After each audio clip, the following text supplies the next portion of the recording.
Välkomna till en ny provkörning och ett nytt avsnitt här på Car Explorers. Idag har vi med oss en riktig bäst att recensera. För som ni kan se här bredvid mig så är det inget mindre än den nya Ford Ranger Raptor. Och det här är alltså den brutalaste versionen av Ford Ranger som är den sportigaste och mest offroad-kompatibla som då får tilläggsnamnet Raptor. Och det här är även den andra generationen av Ford Ranger och därmed Ranger Raptor som presenterades i februari 2022. Och det är mer än bara en facelift som har skett här till den andra generationen. Bland annat har man bytt ut den fyrcylindriga dieselmotorn till en 3 liters V6 bensinmotor som levererar hela 288 hästkrafter och 491 newtonmeter. Och för att sätta den här bilen på prov ordentligt så kommer vi ta den till en terrängbana och testa dess kapabiliteter. Så missa inte det senare i videon. Men just nu så säger vi häng med oss på denna provkörning för att se vad vi tycker om den nya Ford Ranger Raptor. Innan vi går vidare med dagens recension så vill vi passa på att säga två saker. Det första är att vi kommer köra den här bilen på en terrängbana. Men annars så vill vi även passa på att säga att terränglagen är ju ganska så sträng i Sverige. Så det går inte riktigt att bara ta sin bil till naturen och köra hur som helst. Utan det är viktigt att man bara kör sin bil på just terrängbanor där man får köra offroad. Nummer två är att vi vill som vanligt passa på att säga, är det så att ni gillar våra recensioner och vill se fler av dessa och vill se oss kunna ta så här häftiga bilar på terrängbanor och spela in, se gärna till att prenumerera på vår kanal Car Explorers. Det betyder verkligen oerhört mycket för oss och det hjälper oss i vårt arbete. Men nu tillbaka till dagens recension av Ford Ranger Raptor. Och låt oss ta ett snabbt varv runt bilen för att lära känna den lite bättre. Om vi tittar här i fronten så ser vi vilken maffig bäst det är och en riktigt ordentlig grill där det står utskrivet Ford. Nästan omöjligt att missa att det är just en Ford. Och det är just grillen och de här C-formade strålkastarna som är den stora förändringen från den föregående generationen till den andra generationen, i alla fall här framifrån. Om vi hukar oss lite så kan vi se att det finns ett underredsskydd, 2,3 mm stål, som ska just skydda bilen vid just terrängkörning. Tittar vi på bilen från sidoperspektivet så kan vi se att det är en ganska ordentlig pickup det här. 536 cm längd, lite drygt 1,90 cm i höjd och även ett vaddjup på 85 cm. Det är ungefär så här mycket. Det är en hel del vatten man kan ta sig igenom.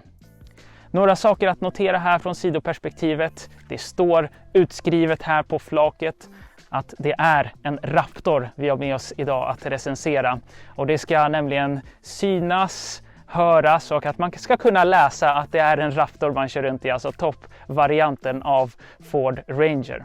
Notera även dessa ganska så maffiga skärmar här i svart färg som passar väldigt bra just till bilens orangea färg. Och för er som är intresserade, däcken det är BF Goodrich all-terrain däck, det vill säga perfekt för just offroading.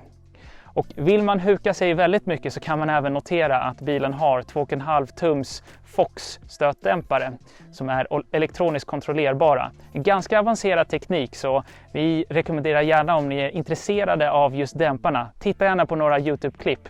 Ganska intressant just hur den tekniken fungerar.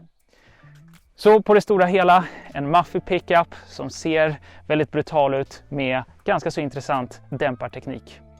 Även här bak på bilen så är det svårt att missa vad det är för typ av bil. Det står ju tydligt utskrivet att det är en Ford Ranger Raptor. Och något annat trevligt som vi har här på bilen det är ju dubbla rör som ger ifrån sig lite olika mycket ljud baserat på vilket avgasläge man är i. Och låt oss se om vi lyckas få till en bra layover här med ljudet när vi går igenom de 4 olika avgaslägena. Till att börja med så har vi ett tyst läge som låter ungefär så här.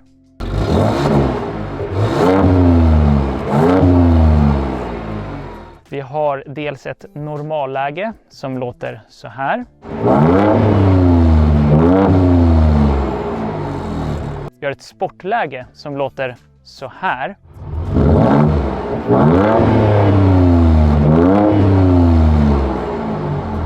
Och Och slutligen har vi ett Baja-läge som är det ultimata läget då. Så även man bara får använda när man kör i terräng, i alla fall det är det som kommer fram på infotainmentskärmen.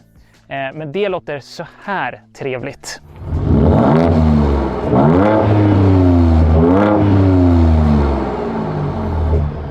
Ja, ni får själva välja vilket som är ert favorit avgasläge. Och när vi ändå är här bak på bilen så kan vi titta lite snabbt på flaket. Dels så kan man märka att det är inte elektriskt, men det gör inte så mycket. Vi kan även notera att just här i den andra generationen så har man faktiskt breddat det något, så att det är 122 cm mellan hjulhusen, vilket innebär att man får plats med en Europapall. Lastvikt 650 kg, dragvikt 2,5 ton, och det här är specifikt för Raptorn då. Och det här är ju ändå ett arbetsverktyg, så det finns en del smarta hjälpmedel. Bland annat så finns det en måttbräda kan man säga här, precis under plasten. Det finns mugghållare såklart. Det finns ett eluttag inne i flaket. Så det finns en hel del smarta hjälpmedel här. Då har vi nog kommit till det momentet som flest av er har sett fram emot, nämligen terrängkörning här med Ranger Raptor. Men innan vi ger oss ut så måste vi säga ett par ord. Dels så har både jag och Pavel kört väldigt mycket bil och väldigt mycket bil utomlands i Sverige, men kanske inte just så mycket terrängkörning eller offroadkörning. Och det är just därför vi har med oss Hans här, som har kört avsevärt mycket mer än vad vi har, för att ge oss några bra tips på vägen. Men först och främst, Hans, berätta gärna lite om dig själv. Vem är du? Ja, jag heter Hans Neumann. Men jag har nicknamet Weltmeister, som en del känner till, som är i branschen så att säga. Och jag har haft fyrhjulsdrivna bilar sedan 1999 där jag köpte min första. Och sen har det hunnit bli så att jag är inne vid den 16:e 4x4 bil nu. Så 16 ordentliga offroadbilar, nästan 30 års körning. Ja, men då tror jag att du har ett par bra tips. Riktiga bilar alltså med lågväxel och fyrhjulsdrift. Ja, värt att nämna. Och då, precis nu kan ni kanske se att vi har tjuvstartat lite och testat att köra lite offroad här. Men några tips liksom, innan man ska börja sin terrängkörning. Vad bör man tänka på? Ja, det första är när man sätter sig i bilen, det är ju att köra fram stolen lite grann. Men framförallt rätta upp ryggstödet så att man ser bra över huven. Så man kan se båda hörnen på bilen när man kör mellan träd. Och sen att ställa in båda backspeglarna så man ser hjulen, bakhjulen. Och det underlättar också när man ska runda träd och sånt. Om man vill komma förbi dem utan skador alltså. Ja. För det går ju att komma förbi dem med skador också. Det gör det, visst det. Och just här i Ranger Raptor så har vi fyrhjulsdrift i högväxel, lågväxel. Vi har diffspärr bak och fram. Vad tror du att vi kommer använda mest här? Ja, utan tvekan så är det fyrhjulsdrift. Och sen så lågväxel, det kanske inte behövs så mycket på en bil med automatväxellåda. Men det blir en jämnare körning nerför backar framförallt. Om man har lågväxel, då får man en bättre motorbroms.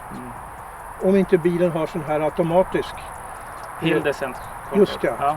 Ja, men och det har Raptor också. Jaha. Så vi kan, om man säger så, fuska en hel del om man så skulle vilja. Ja. Men vi behöver ju inte använda det, så vi kan ju testa både och se hur det är med och utan hjälpmedel.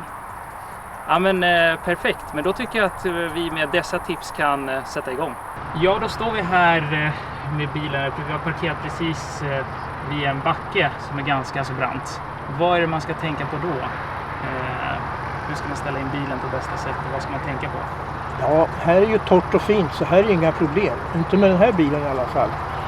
Men ändå, jag skulle rekommendera lågväxel. Ja. Och sen så naturligtvis fyrhjulsdrift, den behöver man väl inte ställa in. Ja. Nej, vi har faktiskt fyrhjulsdrift och tvåhjulsdrift. Men vi ställer in fyrhjulsdrift, lågväxel och behöver vi låsa diffen bak? Inte här, inte när det är så här torrt inte. Det tycker jag inte. Men hade det varit blött här då kanske det var... Då hade man kanske behövt göra det. Ja, men då testar vi det. Då kör vi här.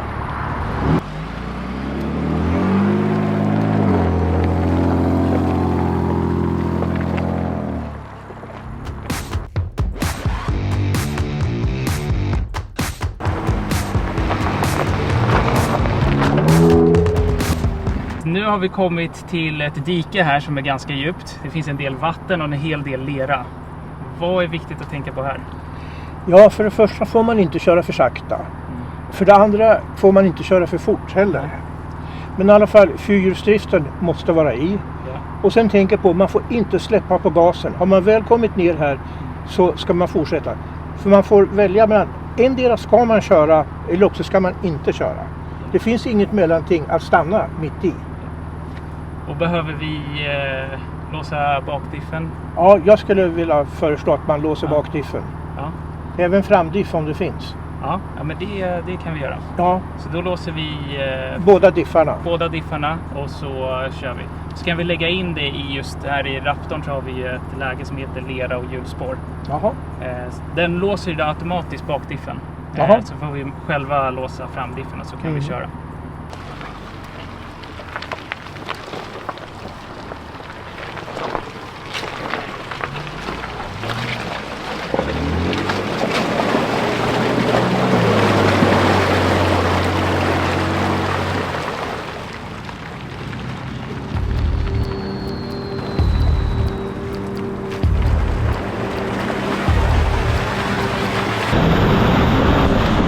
Då har jag klättrat in här i bilen och det man möts av är en tydligt sportig och tuff interiör med massa orangea detaljer. Bland annat har vi lite orangea detaljer här. Vi har orangea stygn här på växelväljaren och på ratten. Och även på sätet har vi en del orangea detaljer. Och det klär ju bilen väldigt väl, speciellt när den är just orange.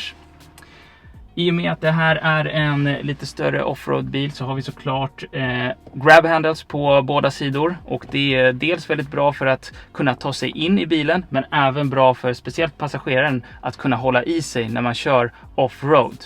Det här är ju en lite större bil, så vi har, om man kan kalla det så, 2 stycken handskfack. Ett övre och ett undre. Så det finns en hel del förvaring här på passagerarsidan. Och längst ut, om man så skulle vilja, så kan passageraren faktiskt ha en extra mugghållare som finns där.